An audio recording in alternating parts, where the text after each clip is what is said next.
प्यारे बच्चों, good morning. Class 11th and 12th के बच्चे फिजिक्स पढ़ने के लिए रेडी हो जाइए। लेसन 3 वैद्युत धारा।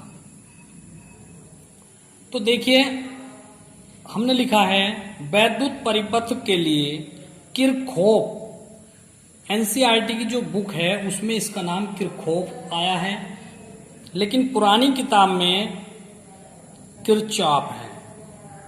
तो किरचॉफ याद रख लें या किरचॉफ याद रख लें, बात एक ही है। तो वैद्युत परिपथ के लिए किरचॉफ या किरचॉफ के नियमों का उल्लेख कीजिए। किरचॉफ एक वैज्ञानिक है, उसने धारा के संबंध में, वैद्युत परिपथ के संबंध में कुछ नियम दिए हैं, वो इस प्रकार हैं। तो किरचॉफ ने वैद्युत संबंधी 2 नियम दिए। नंबर 1, संधि अथवा धारा का नियम। तो संधि का मतलब है जुड़ना या मिलना।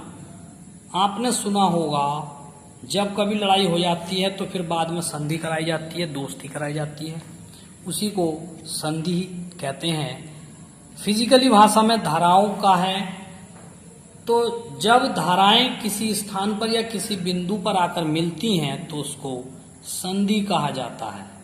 जैसे किसी परिपथ में धाराएं बह रही हैं, किसी दिशा में आ रही हैं, कुछ जा रही हैं, तो जहां भी जिस बिंदु पर भी ये धाराएं मिलेगी उस बिंदु को संधि बिंदु कहते हैं और सारे मिलन को संधि कहा जाता है। अब इसमें धारा का नियम क्या है, क्योंकि धाराओं के बारे में ही तो संधि हो रही है, धाराएं तो मिल रही है ना संधि पे आके। तो संधि का मतलब आप समझ गए होंगे। तो देखिए, मैं आपको थोड़ा सा और समझाता हूं रफ पेपर पर। तो जिस प्रकार से ये देखिए, ये कोई बिंदु है, कोई धारा आ रही है, ये आने का, ये जो तीर है ये आने का प्रदर्शित किया गया है इस प्रकार से। ये धारा आ रही है, फिर यहाँ से कोई धारा इधर कुछ जा रही है, ये जाने का है। ये संधि की ओर आ रही है, ये संधि से दूर जा रही है। तो इस प्रकार से ये संधि से दूर जा रही है, ये संधि की ओर आ रही है, ये दूर जा रही है, ये भी दूर जा रही है। इसे I1 कहेंगे, इसे I2 कहेंगे, इसे I3 कहेंगे, इसे I4 कहेंगे, I5 कहेंगे, I6 कहेंगे। तो ये जो बिंदु है जहां ये धाराएं मिली हैं तो इसको संधि कहते हैं, इसको संधि कहेंगे।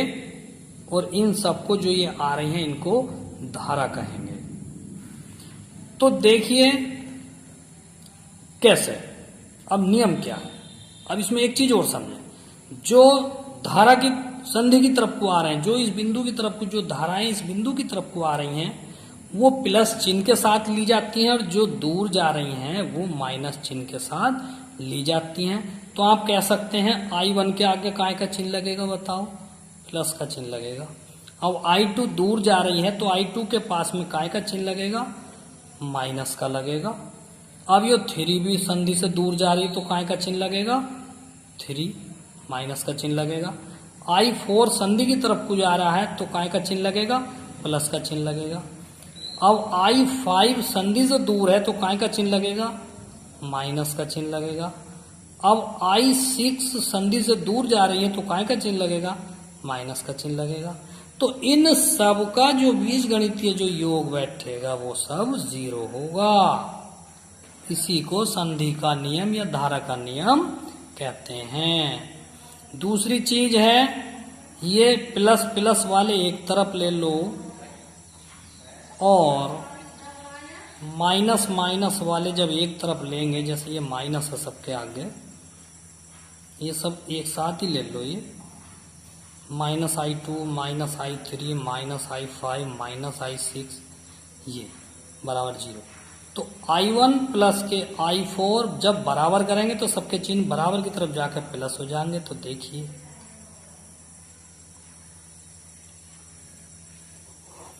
ये प्लस हो गए। तो कह सकते हैं किसी वैद्युत परिपथ में किसी भी संधि पर मिलने वाली समस्त धाराओं का बीजगणितीय योग शून्य होता है। दूसरे शब्दों में इसका नियम क्या है? दूसरे शब्दों में नियम यही, लेकिन दूसरी परिभाषा में, संधि की ओर आने वाली धाराओं का योग, ये जो वाली जो धाराएं हैं I1 व I4 ये संधि की ओर आ रही हैं, और ये वाली जो धाराएं हैं ये वाली ये संधि से दूर जा रही हैं। तो संधि की ओर आने वाली धाराओं का योग संधि से दूर जाने वाली धाराओं के योग के बराबर होता है। इसे संधि का नियम या धारा का नियम कहते हैं। तो आइए इसकी थ्योरी लिखते हैं।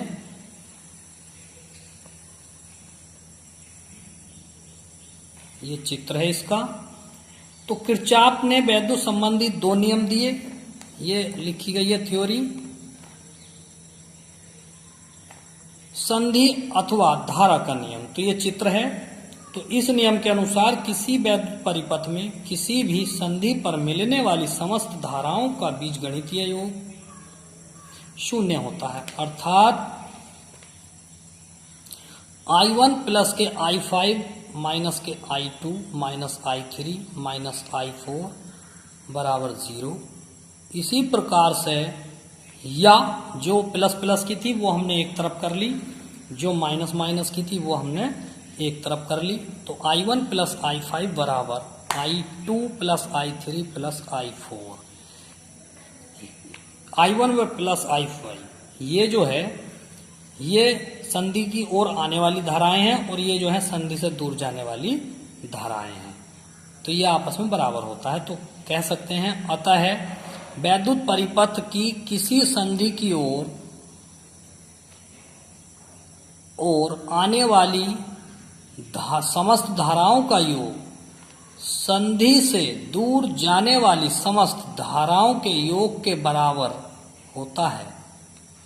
नोट में यह नियम आवेश संरक्षण के नियम को भी व्यक्त करता है, इसलिए इसे किरचॉफ का धारा नियम भी कहते हैं। तो देखिए इसमें भी एक जिक्र आया है आवेश संरक्षण का नियम। कभी आपने कहते हैं, अब देखिए वोल्टा अथवा पास का नियम, इसको समझिए। अब आप इसको समझिए ये क्या है। तो आइए समझते हैं रफ पेपर पे।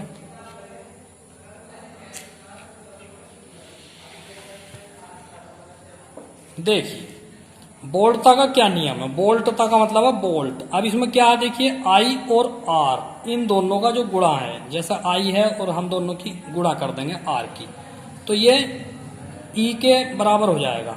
ऐसे सिग्मा का मतलब क्या है योग, और यहां भी हमने सिग्मा लगा दिया।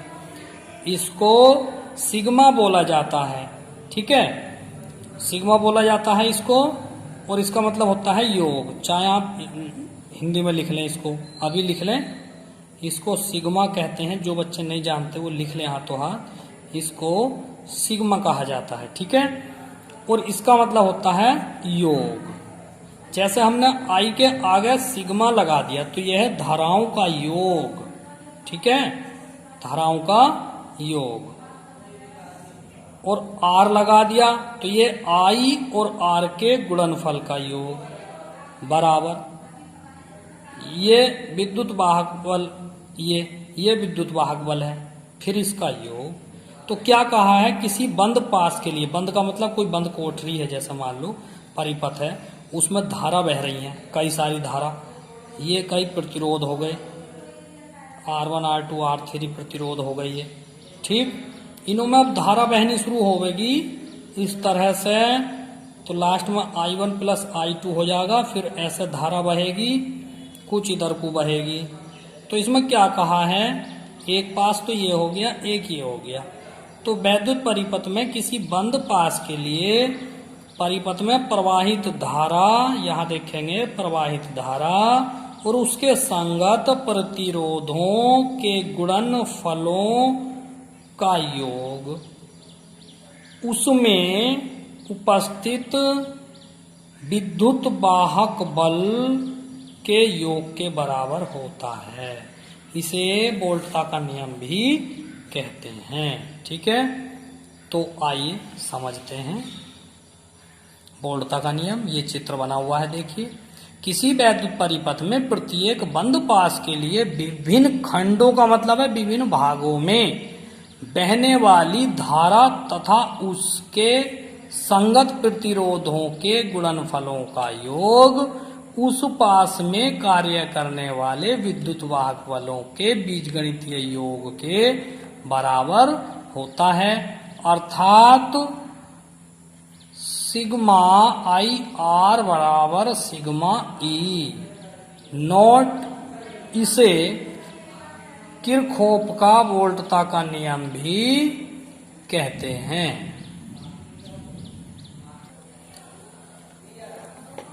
नेक्स्ट क्वेश्चन है आपका, देखिए बहुत सिंपल अच्छा क्वेश्चन है, बहुत ही मोस्ट क्वेश्चन है। व्हाइटस्टोन सेतु के सिद्धांत से आप क्या समझते हैं?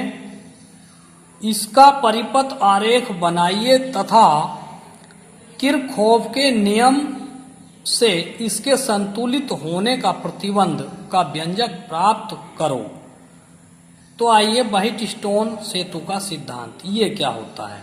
तो व्हाइटस्टोन सेतु के सिद्धांत को आप समझिए। व्हाइटस्टोन सेतु ने क्या बताया? तो देखिए, व्हाइटस्टोन एक वैज्ञानिक है। उसने व्हाइटस्टोन सेतु के बारे में क्या कहा है? उसने कहा है कि व्हाइटस्टोन सेतु माने पुल होता है। तो व्हाइटस्टोन सेतु में एक चतुर्भुज लिया और उस चतुर्भुज की भुजाओं पे 4 प्रतिरोध लगा दिए। एक P हो गया, एक Q हो गया, नहीं इधर एक P हो गया, एक Q, और इधर हो गया R और इधर हो गया S। तो चतुर्भुज की चारों भुजाओं पर 4 प्रतिरोध लगा दिए, P Q R S। ये उसके बाद बीच में एक धारा मापी लगाया है G,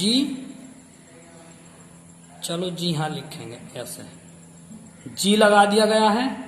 और इसमें एक चटकनी जिसे कुंजी प्लग बोलते हैं ये लगा दिया है। उसके बाद इसमें एक बैटरी, एक सेल लगा दिया है जिसका विद्युत वाहक बल E है, और एक चटकनी कुंजी यहाँ लगा दी। इस वाली कुंजी को K2, इस वाली कुंजी को K1 कहेंगे। इस प्रकार से जब कुंजी K1 को बंद करते हैं तो इसमें धारा प्रवाहित हो जाती है। यहाँ देखिए, जब धारा यहाँ पहुंचती है संधि पे, किरचॉफ के नियम का उल्लेख करेंगे इसमें। जब धारा यहाँ पे पहुंच जाती है तो इसमें तो I1 बढ़ती है और नीचे को I2, यानी कि धारा I जो है वो I1 में और I2 में दोनों में चली गई। चूंकि P और Q ये ऐसे ही जुड़े हुए हैं, संधि तो यहाँ है, तो जो धारा I1 यहाँ है वही धारा I2 यहाँ होगी। I1 यहाँ I2 है तो इसमें भी I2 होगी। मेन चीज जो मैं बताने जा रहा हूं वो ये है, जब हम धारा प्रवाहित करते हैं तो ये जो तीर का चिन्ह बीच में है ये अगर नहीं हिला तो ये संतुलन में कहलाता है, और इसमें यदि विक्षेप हो गया, हिल गया, तो ये संतुलन में नहीं है। ठीक। व्हाइटस्टोन वैज्ञानिक ने चतुर्भुज की 4 भुजाओं पर 4 प्रतिरोध PQRS रख दिए हैं, जिससे व्हाइटस्टोन सेतु कहते हैं। यह संतुलित कैसे होता है? संतुलित होता है यदि 2 प्रतिरोधों का अनुपात बाकी 2 प्रतिरोधों के अनुपात के बराबर हो गया तो ये संतुलित में कहा जाता है। जैसे P/Q बराबर R/S, यानी कि 2 प्रतिरोधों का अनुपात बाकी 2 प्रतिरोधों के अनुपात के बराबर हो जाता है, तो व्हाइटस्टोन सेतु जो है ये संतुलित कहा जाता है। ठीक, यही व्हाइटस्टोन सेतु का सिद्धांत है। ठीक है, आइए तो देखते हैं, पढ़ते हैं। देखिए अब थ्योरी लिखते हैं, जो मैंने समझाया उसको आप पढ़िए। बहिष्टोन सेतु का सिद्धांत से आप क्या समझते हैं, इसका परिपथ आरेख बनाइए तथा किरचॉफ के नियम से इसके संतुलित होने का प्रतिबंध का व्यंजक प्राप्त कीजिए। तो सिद्धांत के बारे में मैंने आपको समझा दिया था, तो ये थ्योरी है। बहिष्टोन सेतु का आविष्कार बहिष्टोन ने किया था, अतः उन्हीं के नाम पर इसे बहिष्टोन सेतु कहते हैं। इसमें क्या है, 4 प्रतिरोध पी क्यू आर तथा एस को श्रेणी क्रम में जोड़कर एक ABCD चतुर्भुज बनाते हैं। चतुर्भुज के बीकर्ण ए व सी के बीच में एक सेल ई तथा बीकर्ण बी व डी के बीच में एक धारामापी G लगाते हैं। वैद्युत भागबल E के साथ एक कुंजी K1 लगाते हैं तथा धारामापी के साथ कुंजी K2 लगाते हैं। ये देखिए, यदि सेल द्वारा पूरे परिपथ में वैद्युत धारा प्रवाहित करने पर धारामापी में कोई विक्षेप न हो तो सेल संतुलन की स्थिति में कहा जाता है। अब देखिए, संतुलन की शर्त हम सिद्ध करेंगे। ये क्या है, शर्त क्या है, चतुर्भुज की किन्हीं 2 संलग्न भुजाओं के प्रतिरोधों का अनुपात शेष 2 भुजाओं के प्रतिरोधों के अनुपात के बराबर होता है, अतः P/Q बराबर R/S। अब आइए इस वाले सूत्र को अब सिद्ध करते हैं। सूत्र की स्थापना जो मैंने आपको चित्र समझाया था वो इस प्रकार है, ये देखिए। आइए अब सूत्र हम सिद्ध करते हैं।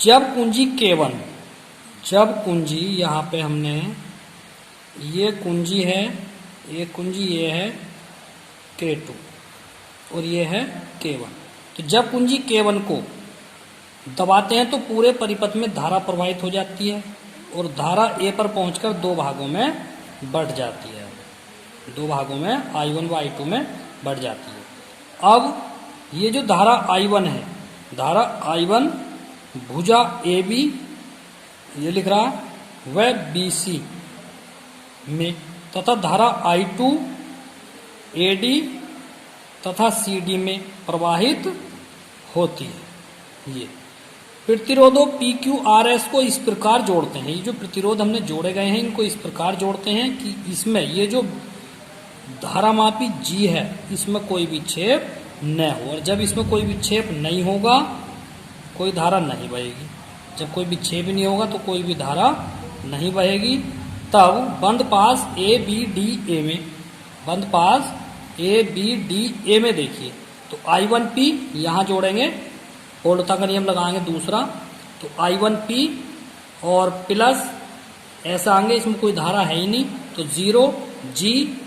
अब ये संधि से दूर जा रही है तो इसके आगे माइनस लगा देंगे, तो माइनस I2R बराबर क्या होगा 0, तो I1P plus 0G minus I2R बराबर 0। तो ये जो है 0 हो गया सब, ये 0 हो गया बीच का, तो I1P जब बराबर करेंगे तो माइनस का जो है प्लस हो गया I2R, समीकरण नंबर 1। इसी प्रकार से बंद पास BCDB में करेंगे तो देखिए I1Q और माइनस यहाँ से करेंगे B, ऐसे चले ना BCD, तो माइनस ये इधर से चलेंगे तो माइनस I2S और 0G बराबर 0, ये 0 हो गया ये वाला। I1Q माइनस का I2S बराबर के इधर ले जाएंगे तो प्लस का I2S, समीकरण 2। समीकरण 1 व भाग 2, समीकरण 1 व 2 को भाग कर दो तो I1P बटे I1Q बराबर I2R बटे I2S। I1 से I1 काट दिया है, I2 से I2 काट दिया है, तो ये आ गया P/Q बराबर R/S। यही संतुलन का प्रतिबंध है। तो ये आपका कार्य पूरा हो गया है। आज के लिए इतना ही काफ़ी है। ठीक है, सभी बच्चे काम पूरा करें और वीडियो रोज देखें, रोज सही से समझें। ठीक है, आज की वीडियो समझता हूँ अच्छी लगी होगी। लाइक जरूर कीजिए, शेयर जरूर कीजिए, सब्सक्राइब जरूर कीजिए। Thank you.